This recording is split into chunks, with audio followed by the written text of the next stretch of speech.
Welcome, Bobby. We're, as Billy said, we're going to be recording this, so we will go through it. We'll probably get more people as the session goes on. I see somebody's joining right now who we all know. Um, so I am Tom Haberkorn. I'm the person who's in charge of all our collaborative housing contracts. And I've also been responsible for opening houses, peer bridging, every other homeowner liaison. Welcome, Bobby. And if you want to ask a question, feel free to raise your hand. I mean, on the virtual hand raise. And we're here today to talk about our shared collaborative housing and its importance for the today's topic of peer support. And we've invited Gabi Cascio onto this to co-present with us so she can explain.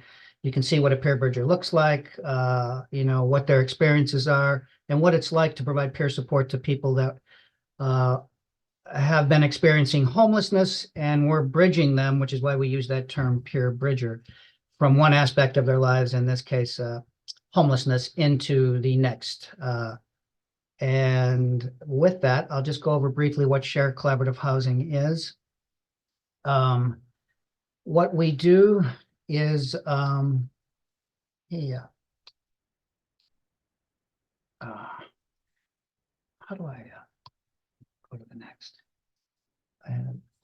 Yeah.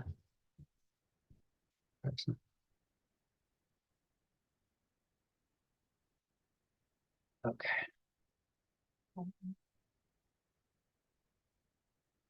It was working. Okay. There it is. So shared collaborative housing, thank you. That was Amberlyn, also one of our peer bridgers.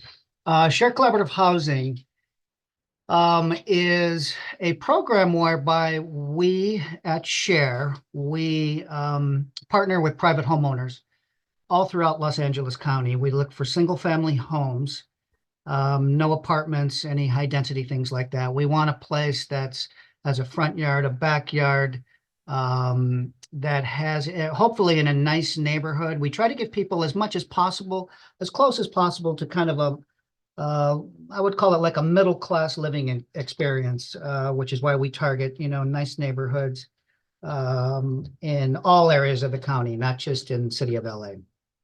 And what we do is we ask the homeowner in his partnership with us to furnish each house all the way down to the knives and forks and spoons, cable televisions.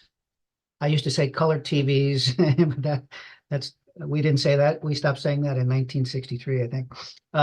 And computers with high-speed internet. And all utilities are paid by the landlord. The landlord knows what type of people, a population of people that we're working with, which are very low income people, people who are experiencing homelessness, people who are at risk of homelessness, mainly adult individuals that are 18 and older. And the landlord agrees, because they know the population we're dealing with, they agree to lower a lot of the barriers that people have to getting housing. So, for instance, they don't have the income requirement that people when they're applying for market rate housing. They don't have the credit check or credit score requirement that people do in market rate housing. They don't do extensive background checks. They can if they want. They just can't charge our residents to do so. But knowing that the population that we're dealing with, there's not going to be a lot of people who are experiencing homelessness who have really high credit ratings and high income. So it really reduces a lot of the barriers. There's no security deposit. Most of the time, somebody can move in same day with just, if it's the middle of the month, all they have to do is come up with the last 2 weeks of the month rent just to move in. And the only requirements are basically that you have to be able to live independently, meaning that you have to be able to shop for yourself, cook for yourself, clean for yourself. You don't require, say, in-home care nurse to come in and assist you every day. And you have to have some way to pay the rent. Our rents average anywhere from a low of $550 to about $900 per month. It all depends on the neighborhood and on the area. Our model is that we put 2 people per bedroom. So if it's an 4-bedroom house, there typically would be 8 people. Sometimes if a room is less than 120 square feet, we'll make that a single. But for the most part, our model is 2 people per room. We don't do bunk beds, never any more than 2 people. We don't want it to look institutional or feel institutional, or, bunk beds are typically for children, or it reminds people of incarceration or barracks type living. So everybody would have their own bed, their own chest of drawers, their own nightstand with a reading lamp. They would have their own closet space, and yet they're all sharing the common area spaces. And we have a requirement we want to make sure that there are enough common area spaces so people can roam around the house and have some privacy. So we require things like a separate den. Like I said, computers, we like to have a separate computer room where people can go in and work on their resume, and without having everybody staring at them or talking and distracting them. Like a separate dining room from the living room. A lot of our houses have separate recreation rooms. So we don't want people to think that in order to have some privacy, they have to stay holed up in their bedroom. And probably, and I will get to that in a second, when we talk about what I think is the most important thing and makes us most unique, it is our peer support for each house. We call them peer bridgers. And Gabi on here is one. Our main goal with our peer bridging is to support people in living in their own independence and in their own resilience, as opposed to trying to manage their lives as an outside authority figure would. A lot of these residents have a ton of authority figures already. They have case managers telling them what to do. They have maybe therapists telling them what to do. They have family members telling them what to do. Yeah, my wife was telling me, don't do this, don't do that, don't do that. And now she's saying that's why I ended up in the riverbed. We do not want to be an authority figure. The only authority figure in the collaborative house itself, it would be the landlord. Other than that, there's no, specific house manager. Everybody is living independently. They're coming up with rules for themselves. There are some common, we call cardinal rules, such as no criminal activity, no alcohol consumed or stored in the house or on the property. Our main model is you don't have to be sober. Just don't trigger somebody else in the house that may be, working really hard in their sobriety. If you're going to drink, do it off site, not on the property, and just don't come back, drunk and disruptive. And no smoking except if it's permitted wherever the landlord designates it, and it's usually like in the backyard. All the other rules of the house, we want the residents to come up with themselves, and the peer specialist, our staff member, our peer bridger, helps them do this in the very first few house meetings, such as, are we going to have visitors allowed in the house? If so, where can they go? Do they have to stay in the living room or the rec room? And if we allow visitors, what are the hours? What time do they have to leave? Can we set it for 8 p.m., 9 p.m.? And what time in the morning can they come? And also, how are we going to clean the house? Are we going to rotate chores where somebody has floors one week and bathrooms the next? Or are we going to do it where everybody has cleans up after themselves, and there's a really strong enforcement pact from resident to resident about making sure that everybody's cleaning up after themselves? And these are things that the peer support specialist, our peer bridger, work with the residents, because when we involve the residents themselves in coming up with their own rules on how they're going to live, they're more likely to follow them rather than somebody, yet again, enforcing them on them as an outside figure. Last year, in 2023 calendar year, we housed 583 people. Which is an enormous amount of people for a nonprofit the size of Share, for any nonprofit, actually. I include this. This is just, this whole PowerPoint is basically, I don't like to read PowerPoints, but I do like to leave people, if they'd like, with some, I call it talking paper. You're welcome. If you want a copy of this, you're welcome to have it. Just let us know at the end. This just tells people how we go about getting people housed on the same day. We do have an 877 number. We also have contracts with elected officials, and I'll tell you about those at the end. But Basically, we try to introduce somebody who's experiencing homelessness to on the phone with a potential landlord who has a location in their desired area.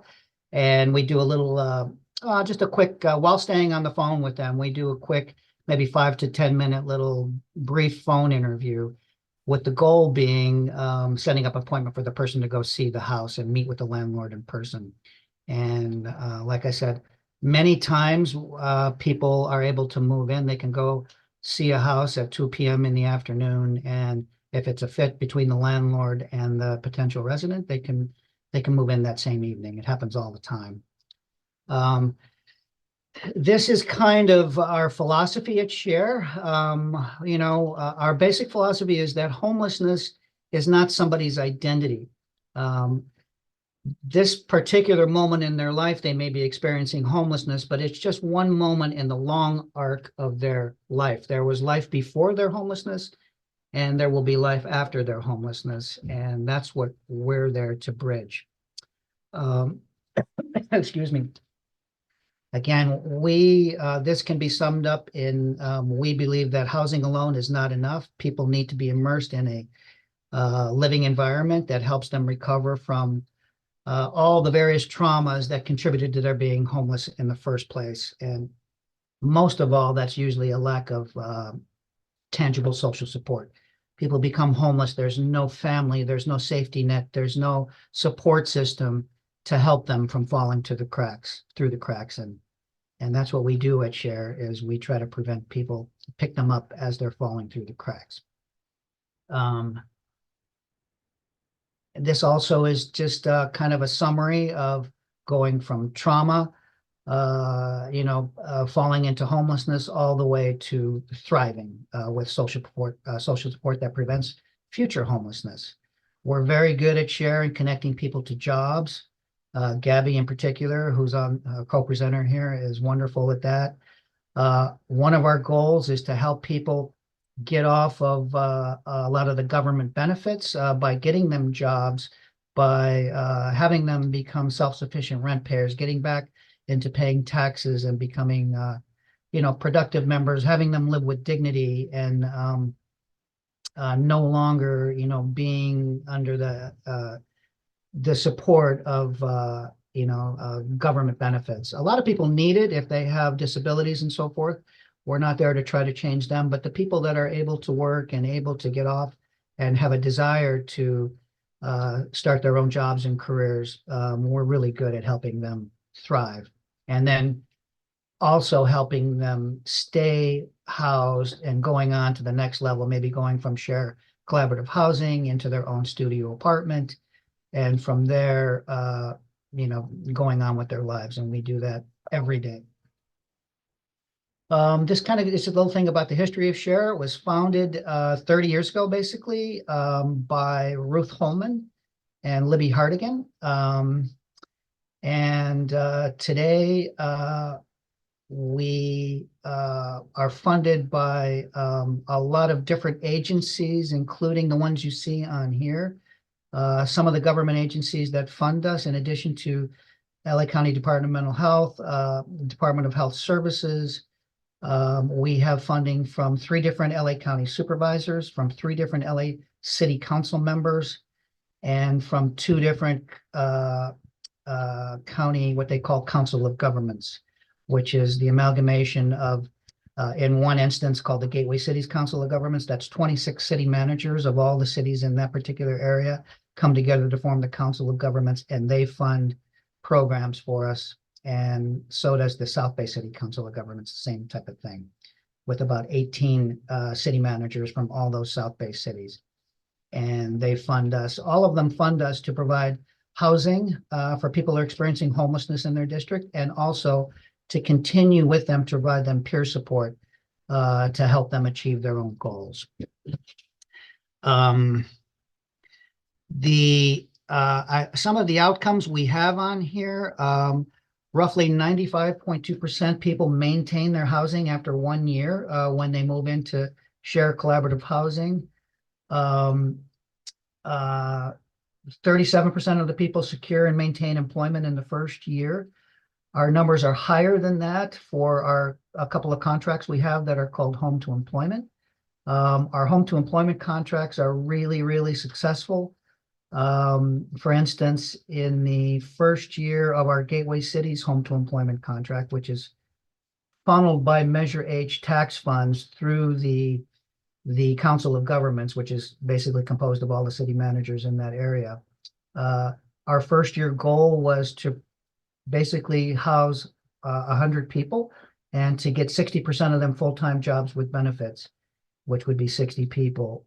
We achieved in that first year housing 121 people, and we got 85 people full-time jobs with benefits. So our percentage is very high on connecting people to jobs, especially in our home to employment contracts. The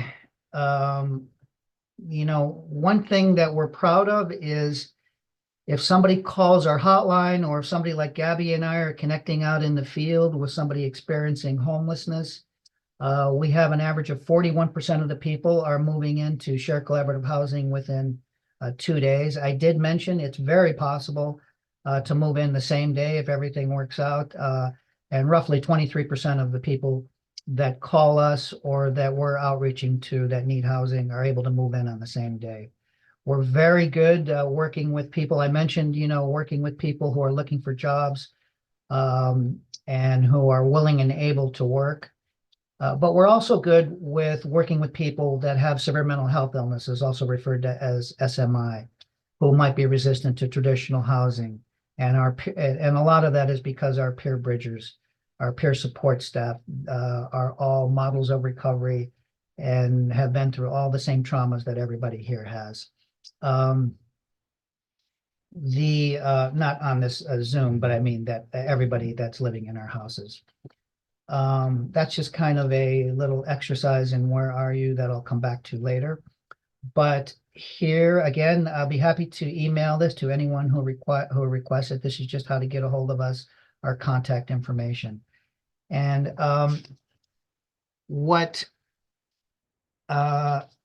the summary of kind of the PowerPoints there again is that we don't believe in just warehousing people experiencing homelessness. Our collaborative housing program is a very effective way to help people recover from their traumas and to help people get back on track as quickly as possible. When I mentioned the peer bridgers, so every house in our shared collaborative housing has assigned to it a peer bridger. That's a staff member of SHARE. They're very talented and they're very highly trained. And what makes them effective is all our peer bridgers have experienced homelessness before. They are recovering addicts. They are recovering alcoholics. They're incest survivors, domestic violence abuse survivors. They're people who have been incarcerated before, and they know how tough it is to turn your life around carrying that baggage with you. They're people who are living successfully with mental health challenges themselves. And at the same time, they're models of recovery. In order to work at SHARE, you have to be and have to demonstrate that you're a model of recovery. And everybody at SHARE is a model of recovery, whether they're peer bridgers or not. So, and by that, I mean, if it's drugs and alcohol, that's your recovery. You have to have a demonstrated amount of time, not only sobriety, but be active in participating in self-help support groups. SHARE, the self-help, SHARE stands for SHARE, the self-help and recovery exchange. And as probably everybody here knows, the SHARE facilities in downtown in Culver City have about 170 meetings per week, ranging from, there's 750 different life issues. And in LA County alone, there's 12,000 meetings, support group meetings. So ours, they can range anywhere from Shoplifters Anonymous to Alcoholics Anonymous, adult children of, alcoholics, Gamblers Anonymous, anger management, Codependents Anonymous, you name it. If you are looking for a self-help support group, we will have it. So having said that, I want to introduce you to an actual real live peer bridger. And again, every one of our houses gets assigned a peer bridger. And if somebody is in a contract, let's just say it's a home to employment contract, somebody like Gabi will be giving them extra help on connecting them to jobs, for instance, or whatever it is their goals are. We're really big on connecting people to jobs here. So having said that, here is a real life peer bridger, Gabi Cascio. And go ahead and introduce yourself and maybe say a little about your what qualifies you to work at Share and to be Sure. a peer bridger. Thanks, Tom. That was a Welcome. wonderful presentation so far. So I'm Gabi. I am a peer bridger at Share. I have a ton of lived experience. I grew up in shared living, like as a teenager. I was previously incarcerated. I'm a consumer for DMH. I'm a single mom. I persevered through years of domestic violence and drug abuse, and I live a life in recovery today. I actually, by trade, was a hairdresser, and one of the really unique things about Share is that since we're a peer ran organization, this was my way to be able to break into the nonprofit sector. So Share also presents opportunities for people in recovery to come and do this kind of work, which I might not have normally been able to do without certain degrees or whatnot. So that's another really cool thing about Share. So yeah, I'm a peer bridger. And I think one of the things that's so great about peer bridging and peer support in general is like the power of disclosing. When I was last experiencing homelessness, most recently during the shutdown, I was new to LA County, and it something that was really frustrating for me was that it seemed like if I didn't know the exact right question to ask, it was really hard for me to get resources until somebody else that was in recovery kind of like gave me the rundown and be like, no, you need to do this, this, and this. And coming to Share, sorry guys, I'm in my car right now because I'm working in the field. Um, Coming to Share and peer bridging, a lot of it is like, hey, yeah, I remember that. I've been there. This is what helped me through that time, or this is what I looked for, or this is a resource that I used. And there's something personable about that it creates a bond. A lot of our residents and community members, like, it's still like a professional relationship, but we have a bond that is deeper because, disclosing past traumas or like, ways that we healed the trauma or just, things that we've learned through trainings that we've done at Share or, you know, um, it's very connecting. And I think the human connection is what sets us so far apart from other agencies. I also personally, when I was experiencing homeless the last time, I was just coming into therapy and getting clean all at the same time. And I had a lot going on. I was very suicidal at the time. And I had this wonderful therapist that had gotten trainings at Share years ago. And he had taught me how to do this breathing technique called 446 that he had learned from Jason years ago. And this is like long before I knew Share. But that one technique that he taught me, like, carried me through a lot of times where like I was able to like calm down in an anxiety attack or things like that. So it was really interesting that I came full circle after getting a couple of years clean and came to work for Share. And I found that out like on my first day coming there. I was talking to my therapist and told me that. And now I'm also able to use that. Today I had a resident call me that was like really upset. And that was a technique that I used with her. I was on the phone. I was like, hey, I'm about to go into this conference right now. I can't get to where you're at, but like, let's just stop and breathe and like get you to a place where you're okay until I can call you back. I think another part that's really cool about peer bridging, like today, I brought someone to visit a house that they want to move into. And when we were on the way there, the person got really upset and emotional. And she was like, I don't feel like I have anyone else that helps me other than you. And then I shared my experience about my community that I've built in my chosen family through my fellowship, through my 12-step group, and how important that was, and how I wouldn't be where I was today without it. and the benefits of that. And that's something that we share with all of our residents. Like when someone first moves in, we do a welcome packet right off the bat so that they know who I am, they know what I'm about and what Share is about, and that they're not alone, and so that we can welcome them home.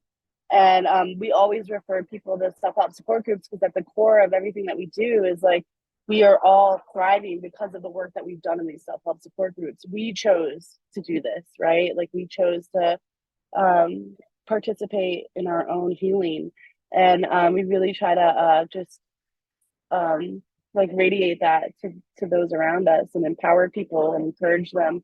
So, you know, I just was telling her, I was like, yeah, like this is my chosen family. I really felt like I was disregarded most of my life. My job here I wouldn't have if it wasn't for other people in recovery.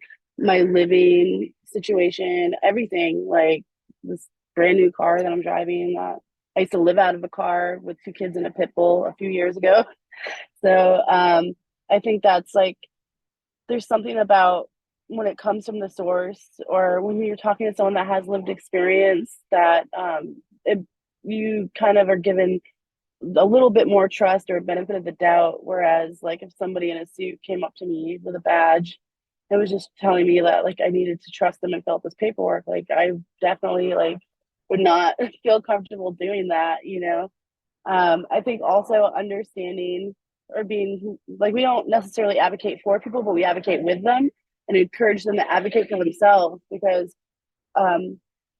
we definitely don't want someone to feel like they have to rely on us. We want everyone to go and like journey through like becoming self-supporting.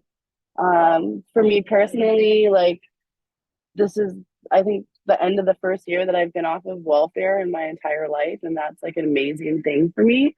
I was really, really scary. I didn't know that I was going to be able to do it. And it's working out, and I get to share that experience with somebody else who might, you know, there's a lot of barriers, that fears and things that some of the people that we work with are going through, because they're like, okay, if I work this full-time job, what's going to happen if I don't get my food stamps, you know? And they're like, well, it's a process, you know, and I've been through it, and this is how I made it work. So, and more than anything, I benefit the most. You know, there's the theory of helper therapy, and I really love what I do. I always thought that I was a humanitarian.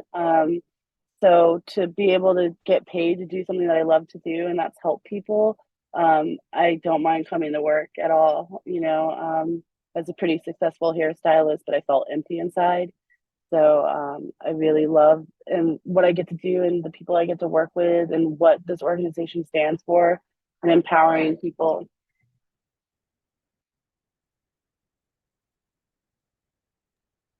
Thank you, Gabby. Can you explain one of the things that the peer bridgers do when people move into a house is they will meet with them personally for spend I don't know, maybe an hour, hour and a half, sometimes 2 hours with the person as they move in, and they do what we call a welcome package. And in that welcome package, there's a lot of things involved in it, but probably the most important thing is we come up with, we do an actual written out plan for success. And Gabby, can you describe maybe what that is, or Sure, yeah. Sorry, we touched on the welcome packet. That's a really important part of it.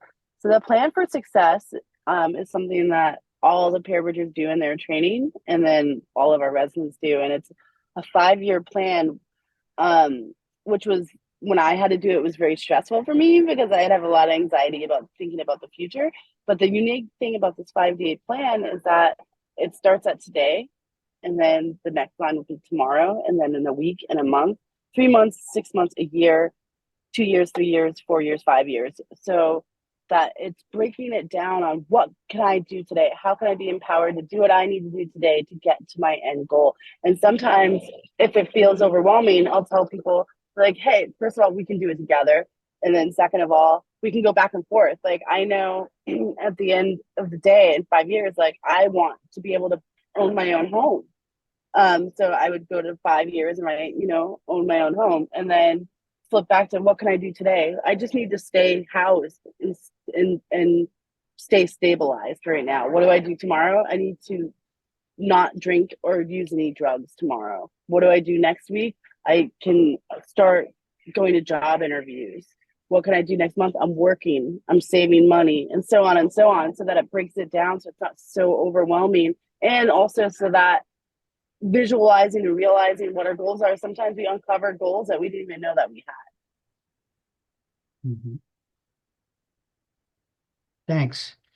Feel free to ask any questions, anybody actually. You can use the virtual hand raise or just speak out since there's not a whole lot of people on here. Gabi, what are some of the conflicts that come up, especially in a new house where people are moving in together? What are they typically, what are issues that people have when they're learning how to develop healthy relationships again? Because isn't it really all about we're helping support people learn how to develop healthy relationships again? There's going to be Sure. conflict and it's necessary. We're trying to get them Yeah. fight or flight mode of surviving homelessness on a day-to-day basis into what you I just said, try to plan. Go ahead. I think that naturally we'll sometimes trauma bond with each other, right? And there's like boundary issues. So a big thing might be like, hey, somebody said I could have a little bit or use something, and then the other person is continuing to ask and ask and ask, and then the other person doesn't have the skills to draw a boundary at the time, and then instead of verbalizing that they don't want to do that, they'll harbor a resentment, and then it blows up into like some big huge fight, right? And it really just comes down to empowering people to draw boundaries for themselves, or being like, it's okay to say no. No is a full sentence. I think personal space, sharing space, people taking food, orchestrating times to use the bathroom or the laundry, things like that, that it really comes down to like just even basic communication skills and boundaries that are things that we might not have learned in our households growing up, and this might be the first time that they ever actually get to experience that in a place that's actually safe. So it's really, and then also sometimes the relationship between peer bridger and resident can be a safe place for them to learn the boundary too. Mm-hmm. Um, yes, that's excellent. So I wanted to say that in our collaborative houses, we do have uh, a high standard, and we have uh, an extensive furnishing requirement. Um, and like I said, it's everything, all the way down to the knives, forks, spoons. I and I didn't mention that we have stuff on there that a lot of potential homeowners think are just superfluous. Like, why do I have to go out and get a gravy boat? Why do I have to have 10 chairs on the dining room table? You know, why do I have to have an ice cream scooper? Why do I have to have cooking tins for people to make cupcakes or that kind of thing? And the answer to that is, and it's not that much money, these items, at least the utensils and stuff like that. But we want them to feel that we care enough about them that we want them to live with dignity. We want them to, whether or not all 10 people in a house, if it's a very large house, say 5 bedrooms and there's 10 people in there, even though maybe they only would get together on a Thanksgiving dinner or possibly on a Sunday evening where they're all cooking something. We want there to be a chair for each person that's living in the house. We want people to see that. And I've had people that walk into like a brand new house that we're opening up, and they see that there's something as simple as an ice cream scooper in there, and they'll break down in tears because somebody cares about them enough to think of them, to treat them with that kind of dignity. Um, and, I think once our landlords, we do look for homeowners that, number one, are really wanting to do something for their community. They have a rental house, for instance, and they had no idea that this was a way for them. For some people, it fulfills their dreams or answers their prayers. How can I do something to help this homelessness crisis in LA County? Oh, I have a house. I didn't know I can do something like this. And so I always tell a potential homeowner, if you're, and it's our job to make sure that there's a positive cash flow every month. If somebody, a potential homeowner partner is just looking, wanting to do our program because they have a 4-bedroom house and then they know, they were going to rent it out for like $4,200 a month, but with us, they can get $800 a bed, $5,600. It's probably not going to work. I mean, financially it might, but in the end, they have to be patient. We go through with our new homeowners, what to expect kind of, and in any group conscious, you're going to have these 4 stages uh, uh, uh, of basically opening up a house. So when people first move in, I consider it to be like they have their church clothes on, or they should be putting on their best, for the homeowner and for all the other housemates as well. And then soon thereafter, as the rooms are getting filled up, people that get a little bit comfortable, they'll start to kind of revert back to their normal. People that like to dominate other people will start to do that. People that like to allow themselves to be dominated by others will start to do that. That's when we start having the storming phase. And hopefully the peer bridger is there. That's when the peer bridger spends a lot of time in these houses.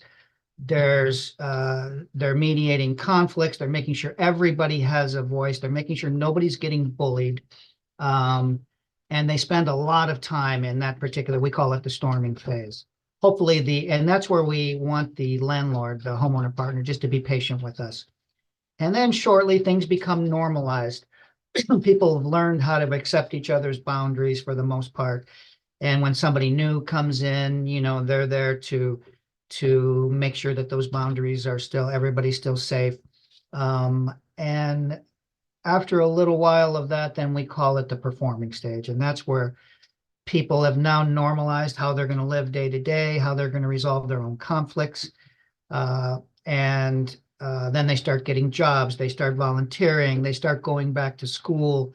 Maybe they go back and get their GED from get a high school diploma, go to a trade school. And a lot of times, some of our best successes are the goal of family reunion. A lot of people who are experiencing homelessness maybe have been ostracized by their family.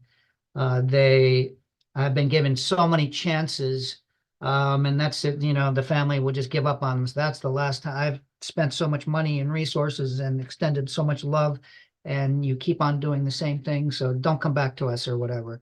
And so when we can reunite people, if that's their goal, with their families, that's always a big plus for us. And when the family takes people back to live with them, I mean, there's no greater feeling than that, than reconciling that. So, and that's what we call the performing stage. So we want landlords, our homeowner partners, to be patient with us. That's why if we keep on letting them know all the good they're doing for the community, the lives they're saving. We are saving lives out there every day by getting people off the streets and into housing and then on to the next phase of their life. So that's what we look for in homeowner partners. And we're always looking to open new houses. If anybody on here knows of any people that have rental houses or whatever that might want to consider us, please have them connect with me. Let me put my phone number in the chat. It's and I will call them. Here's my email. I'll call them right back and schedule an appointment to go out and see the house and see if we can work it out. Tom, Larry's had his hand up for a while. Oh, sorry, Larry. Go ahead. I didn't see it. No problem, no problem. Tom, is it okay if I ask kind of a nuts and bolts question about placement? Is that okay? Sure. Is this the place to? Okay, downtown, it's very hard to place people downtown. And there's a certain person who has been arrested in Culver City, Monterey Park, and downtown. I think you know who I'm talking about. Uh-huh. And the person is not entirely atypical of people who come in the door downtown looking for housing. Rather extreme, but not atypical. Mhm. And I'm doing something wrong. But, you know, people who come in who, you know, are extremely loud and disruptive all the time and always high on drugs and using drugs on the premises and things like that. Mhm. I tend not to try to place insured collaborative housing. Am I doing that right? Am I doing that wrong? You know, people who are really kind of, shall we say, out there, you know, Mhm. because I don't think any homeowner is going to put this for 5 minutes, kind of thing. Mhm. Is that right? Is that the wrong way? Or Uh, what do you think? no, I mean, uh, we are all the first to admit that shared collaborative housing is not for everyone. People have to be willing to share not only a house, but share a bedroom. A lot of people are reluctant to that. The We're very good at working with people that have mental health challenges, but some people don't want to receive mental health treatment. If And the landlord's going to have to approve, right? So the chances of somebody like you're talking about, I mean, we don't want to not give anybody a chance, but the chances of somebody you're talking about meeting with a landlord, because they have that right to say yes or no, and then actually passing an interview and moving in would be slim, anyway. But it doesn't mean so. Some things that Gabby and I do, and people that are difficult like that. If they're willing, there are mental health services agencies that do have housing, and maybe we can get them enrolled in what's called a full service partnership program, where the agency Yeah, they'd person, house them. Go ahead. What's that? yeah, the person I'm talking about, I tried to get this person into an FSP, Yeah, but this person didn't want to go. yeah. This person is in Yeah, and jail. they have to be willing to do that. I mean, I there's think just something. sometimes you have to allow people to have their own experience. Like if that's the consequences of them not wanting to do what they needed to do to get to a place where they could be there, then sometimes allowing that to happen can get them to the place where they can do that. Right? Yeah, I think the yeah, best this, you've been doing the best that you can, Larry. I think we can only do, so much. Obviously, we believe at Share that everybody deserves. At Share, we not only give everybody a second chance, a third chance, a fourth chance, a fifth chance. yeah, We do believe in giving everybody a chance. And sometimes the most difficult people, as Gabby can attest to, uh, turn out to be our biggest successes. But I think in the case that you're talking about, I think you're doing wonderfully just by engaging and giving that person hope and just by being there for them. And we can only try our because best. But again, go ahead. it's much more stable when they're housed, you Yes. know, and that's one of our goals downtown in particular, is to get this person housed. And and like I say, this person is a rather extreme, but not atypical of who comes in the door downtown looking for housing, and it's really kind of hard. Um, you know, yeah. So I The just wanted to check downtown that out. is And a different another thing, crowd. You're right. It is tough down there. oh, yeah, I'm aware of it. Sometimes, so we have outreach people also. There are people in our outreach teams that are really great at dealing with really difficult people, and even people who don't, they're turned off by sharing a room or sharing a house. And some of our outreach people have actually lived in our houses. They themselves were resistant to it, and they have a different way of talking to them. I mean, we can, just keep on trying, but it's not easy. There are some people that are really, difficult. But I know that you always connect with me and, we work together. I think you're doing the best that you possibly can. And I want to commend you for being there Oh, thank you. and engaging and providing hope. It means, Good. again, you're helping save lives in that way as well. Another thing I wanted to ask you about, Tom, is would Cher be interested in a Soup 5 contract? Yes. Are you talking about the LA County Supervisor? Or what are you talking about? Okay, I live in Glendale. I live in Yes. Soup 5. Mm-hmm. And there's an election March 5th. Catherine Barger is the supervisor in Soup 5 Yeah, right now, that's right. challenged by Constantine Anthony, Uh-huh. who's on a platform. One of the major planks in this platform is, combating homelessness in Soup 5. That's right. So I talked to him. He's the former mayor of Burbank. Yeah. I talked to him and oh, have you ever heard of shared collaborative housing? Oh, yeah, I told him I worked there. Yeah. Yeah, we have contracts with Soup 2, CD11. What do you think about a Soup 5 contract? And the guy wants to get elected, so of course he says yes. But and I think his chances of getting elected are pretty darn good because people are not happy with Catherine Barger.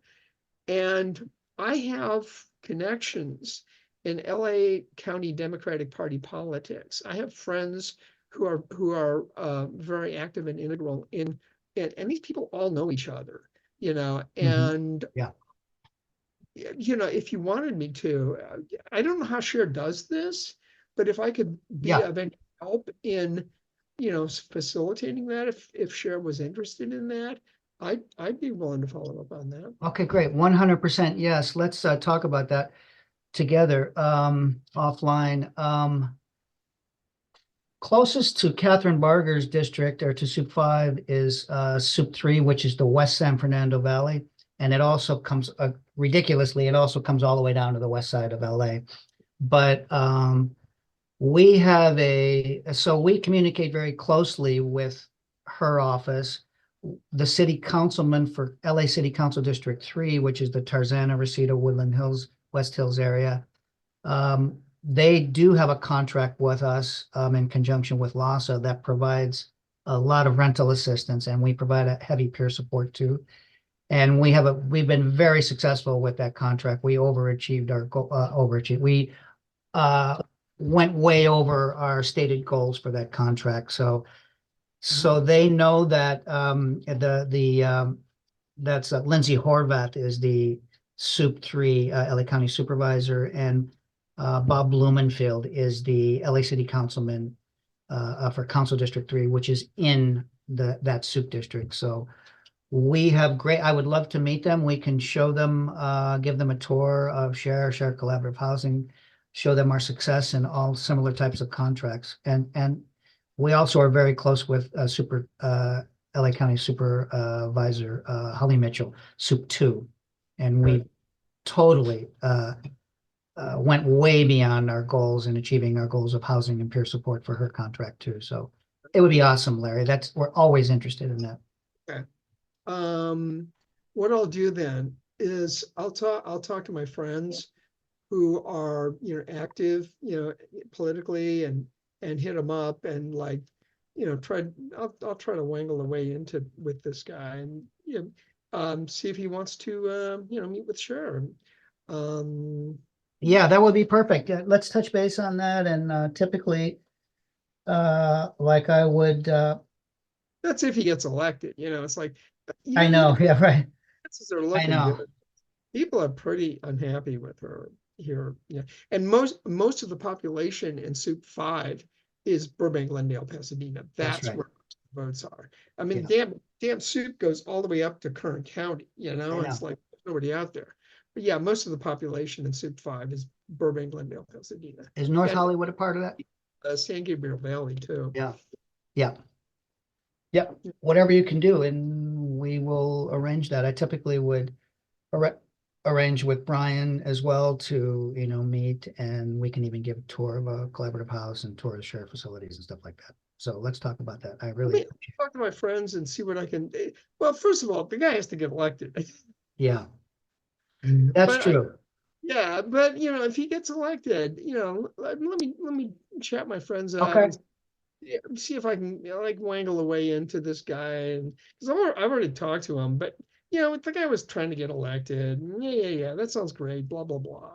You know, but yeah, that's one of the platforms, planks in his platform is perfect. community. Thank you, So Larry. yeah, sure thing.